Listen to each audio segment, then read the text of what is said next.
The pre-season tests are over and in less than 2 weeks' time, MotoGP 2023 season will be underway. In previous videos, we saw a lot of new concepts in MotoGP which made an appearance at Valencia and Malaysia. At the Portimao test, things started to look a lot more final and race-ready. So as requested by many of you in a previous video, let's do a deep dive into how different MotoGP bikes are going to look this season. And if you have not watched the other videos I am talking about, click the links in the pinned comment to check those out first. Starting with Ducati. The theme of Ducati's pre-season test has been, for the most part, refinement.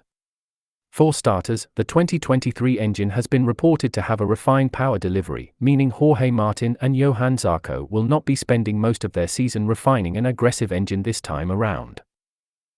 All Ducati factory-supported riders continued using the taller narrower fairing with larger wings, and a few variations in the bottom half. Let's dive into a side-by-side comparison of these new variations. Looking at the 2022 bike first, I'm marking the point where the visor ends and the bodywork starts. From this point, in the 2022 bike, the bodywork first goes outwards, more or less all the way through the width of the white part, and then it starts to go downwards.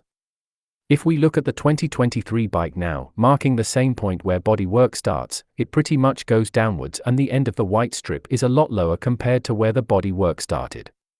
This makes for the narrower fairing, which should reduce drag. Now let's take a look at the bigger wings. On the 2022 bike, I'm going to mark the edges of the wing.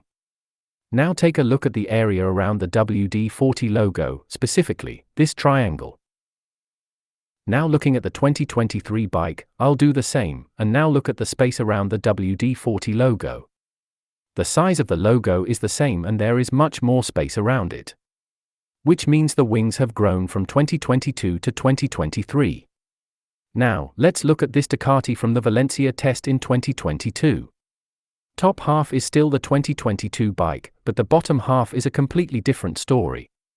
In order to test the validity of ground effect downforce, Ducati chopped off the bottom half of the fairing and stuck this piece which looks a lot like Aprilia's bottom half of the fairing. This part, which I am highlighting now, is the edge responsible for creating ground effect. And the rest of the fairing is just a plain smooth area, very uncharacteristic of Ducati, but same as Aprilia from 2022. Now it would appear that Ducati found meaningful downforce with this proof of concept because at Malaysia, this is what we saw. Jumping straight to the bottom half, let's take a look at this area. The edge which creates ground effect is still there, but Ducati have now stuck a piece of carbon fiber creating a ridge, potentially for better airflow and maybe stronger ground effect. Ducati must have gotten really good results from this version, because at the Portimao test, we saw a much better put-together version of this concept. Now this looks race-ready. We have the same edge, same body work creating the ridge, but now, it all looks like it belongs on the bike. The bottom half is still plain and smooth with no slits, no wings or edges of any sort. The interesting thing to note here is, that only the Pramac riders were seen riding this version of AERO extensively through the Portimao test. The factory Ducati boys did not run this AERO very much. Whether Pramac Racing will homologate the ground effect fairing or not, only time will tell. The factory boys, on the other hand, stuck to the traditional Ducati AERO with downwash ducts, basically something very similar to the 2022 version. On the very last day of the test, we saw a new lever appear on the left handlebar of all 8 Ducatis. Since the repeatable front ride height devices are now banned, this lever is going to control the rear ride height through the race. Also, appearing on the very last day, and only on 1 or 2 bikes was this mystery lever. So far, no one knows what it does, and we wait for some more tech wizardry from Gigi Dall'Enea to unfold. Next up is Aprilia. Looking at the pre-season tests, Aprilia seems to be the only manufacturer with an outside chance to upset Ducati dominance. With a plethora of meaningful updates, Aprilia proved that it is possible to find meaningful upgrades despite losing concessions. At Aprilia, Aleix Espargaro and Maverick Vinales had a promising new spec engine, a new chassis, new swing arm and new exhaust system. Most of the visual upgrades were, once again in the aero department, and this year, Aprilia are giving Ducati a proper fight to become the aero leaders of the sport. Once again, let's dive into the side-by-side comparisons. For 2022 reference, I'll be using Raul Fernandez since that is what he will be riding. Starting with the ground effect edge, last year's fairing was pretty basic with a plain edge and a smooth bottom half. Now looking at the 2023 version, there is a subtle curve added to the ground effect edge. Additionally, there is also one more edge right below the ground effect plane. Looking from a different angle, the bottom half is where a second new edge has been introduced. The two new edges are supposed to clean up the airflow around the bike to make it more stable around the corners. Now, let's take a look at the front brake disc area and make a note of the shape in the 2022 bike. In the 2023 bike, a new piece of aero has been attached below the brake calipers, and zooming out, we can see how it lines up with the bottom edge of the fairing. Aprilia also has a redesigned tail, and once again, we'll use Raul Fernandez to look at the 2022 model.